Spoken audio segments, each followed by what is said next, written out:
So ayan guys, nagkabit lang tayo ng GoPro para makuha na natin yung top speed natin kasi magro-road test tayo mamaya sa Rusi natin na 175. So ang pinalitan lang natin ay sprocket pa lang.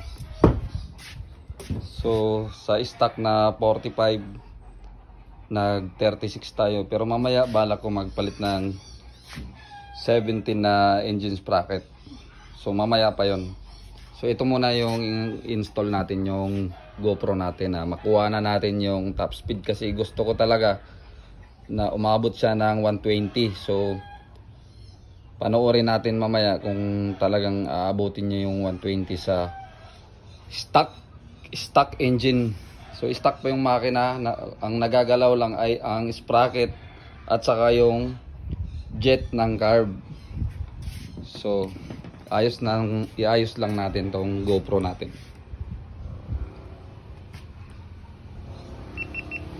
So ayan, dapat makuha niya yung speedometer. Yan.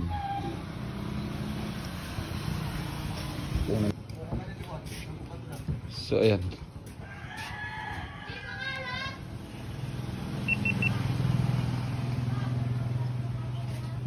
Ayan, nakita na nga yung speedometer.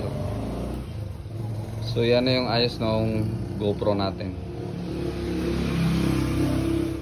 So mamaya na i-road test na natin. Yan, sealed engine. So yung pipe or tambotso hindi pa nakakalkal. So ipapakita natin lahat ng binago natin dito at saka i-road test natin kung nadadagdagan ba talaga sa bawat may ginalaw tayo sa makina niya. So kukuha na natin ng speedometer GoPro, gagamitan natin ng GPS. So yan lang.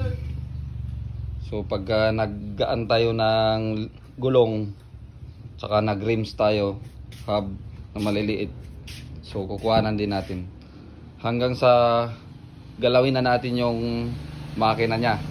So sa makina naman ginagawa ports, cams, kinakams at saka hina-high com, tinataasan yung compression. Saka yung dun sa panggilid pinapalitan nila ng mas high speed kasi yung stock nito is low speed yung panggilid niya, yung dito sa drive gear. Yung engine sprocket na 17 na binabalak ko 1736 or 1732. So panoorin muna natin, tapos yung jettings lang na binago natin. So mamaya ng konti road test tayo. So ito na nga guys, ikakabit na nga natin yung engine sprocket natin na 17. Yan, so susubukan natin ngayon dito sa Rusi natin.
So hello guys, what's up? Huwag niyo muna i-skip yung video dahil mayroon lang akong ipapakilala sa inyong online betting site na kung saan ako naglalaro. So ang paborito kong laro dito ay Mines. So ang pangalan ng larong to ay PH Mines. So dito ako naglalaro pag wala akong ginagawa. So dito ako naglilibang. So ayun guys, nandito na tayo sa Mines. So mayroon tayong 37,000. Ayan o. 37,000 na napanalunan ko yung kagabi. So itutuloy natin ngayon, baka madagdagan pa. So ang taya pala natin ay 1,024. So mayroon tayong 4 na bomba na kailangan na iwasan natin. So umpisa na natin guys. So pindot tayo dito. 1, 2, 3, 4. So yung 1,024 natin naging 2,048. So na doble. So ganun lang po kadali manalo dito sa PH Mines. So kung gusto niyo maglaro dito guys, nasa comment section yung link. So yan na po. Pass out na kagad natin.